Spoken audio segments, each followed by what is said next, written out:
All right, welcome back. Slingshot Engage. We finally hit 50,000 miles on the 2015 Ram Limited 3500 with the Hasten transmission and the 410 rear end. So I want to tell you about some of the upgrades I've done and some of the problems I've had, and maybe you can help me or I can help you. So here we go. First thing, cow catcher. GoRhino.com, Wrangler bar. I think it was about 550 bucks. The good thing that it does, and now it gives you a step. Before you had a step up here. Well, with these newer Dodges you don't. So you have a step so you can work on your vehicle. That's great. The bad part about it, well, it looks good too, but cleaning in here is tedious work. And yeah, I've been having a hard time getting my hand in there, right? Because you go like this, can't really clean, get your little brush in there. Very tedious. All right, second upgrade, SMB Intake. Yeah, it made the turbo whistle a little louder and the exhaust brake louder. Fuel mileage, I didn't really notice any difference, honestly. Now that could be because I just tow constantly. I always get 7.5 to 8 towing the RV, and you know, I don't want to blame that on SMB. But I got the dry filter, easy to install, hour and a half. Up here, I got these from Geno's garage. I guess they're supposed to make the air smell better or something like that. They do get dirty though. I haven't cleaned them yet. I've had them on here for 2 years. Obviously, I need to clean them. And this being a 2015, it had no cabin filter. Now Geno sells a kit. I just used, I think I used like a soldering gun, and I just cut the little rectangle out, put the door in there, slid the filter in there, away you go. Definitely recommend that. What else? The audio system. Me being an audiophile, I had to change it a bit. It does come with the factory 8-inch woofer, I believe, and I opted for the JL. I think it's a W3 stealth box, and the JL, I think it's a 500.1 maybe, and you have to use one of these as well. All right, you might not have to use one, but I did, and it sounds really good. It's hits a little lower. It's not overbearing. Put the bass control knob up there in the front, and yeah. What else? Got the Curt Q25 in the back, and I always had a problem with this thing wearing the tires in the beginning, and I was thinking, you know, that was because I had too much pin weight on the back, and it's, you know, pushing the front end up in the air a little bit.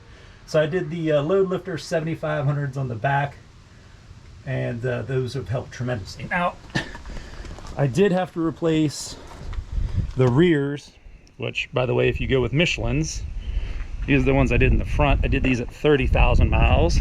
They're a 5 rib, as you can see. Michelin discontinued these. I ordered, I believe these are the Agilius Cross Climate. Yeah, they're only 4 rib. So they're smaller. I mean, they do fine, right? But it kind of looks ridiculous because I have what looks like much bigger tires on the front than the rear. So, all right. I think, you know, as far as upgrades, that's about all I've done. But all right. Yeah, 410 rear end. I bought this August of 2015. Right here it says total price $73,420, and out the door I paid $66,600 for it. So obviously times are a changing. I know this truck now goes from like anywhere from like 90 to 100, I think. Now it does have more towing capacity and, you know, yada yada yada. Has it been a good truck so far? Yeah, it has, except for a couple things. That light in the back, it's not a bulb. I think if you got the non-limited, you might have got a bulb, which is awesome for you.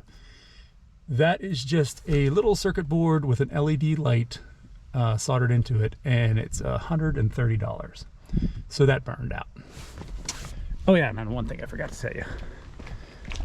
the bed lights, which you see here and here, did not come in this. The holes were there, but the lights weren't there. So you can go on Amazon, you can get these. All I did was I wired a little waterproof push button switch in here, and I've only used them once, to be honest with you. So, all right, back to the issues. Oh, this thing eats DEF, by the way, when I'm towing. It'll go through, in 500 miles, it goes through about 2.5 gallons of DEF. But I'm also towing like 17,000 pounds, so. All right. Up here, my 4-wheel drive service light comes on, and it's come on 3 times, and every time it's been southbound on I-81 going to Bristol hauling the RV. And it didn't matter, you know, one time it was really hot and the other time it wasn't too bad. But if anyone has any recommendations or you know, or if, you know, you've had this problem before, yeah, the 4-wheel drive service light comes on. Also, TPMS sensors. I don't know if it's because it's a dually or it's a limited or whatever, but yeah, they are pricey. I've had 2 go bad, and I think the sensor itself was like $130, which I was like, oh my goodness. And then, you know, they had to put it in. Of course, they went bad right after I changed the tires. So other than that, oh yeah, the sunroof. I didn't want a sunroof, but I really didn't have a choice. If you have a sunroof, make sure you get your air compressor out, or whatever you do, and blow the pollen out of the weep holes, because as you can see, it leaked, which, you know, I'm very meticulous with this truck, and I was kind of devastated. Something else that happened, I had a bottle of water sitting on the seat. I don't know if you can see that, and it was just a bottle of Aquafina. The cap was apparently not tight, leaked out, and this mark has been here for 5 years. I can't get it out, don't know how to get it out. Yeah, if you have any suggestions of, you know, what kind of cleaner you use in here, that would be awesome. So that's about it. It pulls pretty good. The average fuel economy when I'm not towing anything is around 13 to 14. Now, obviously that's due to the 410 rear end and the high output 6.7.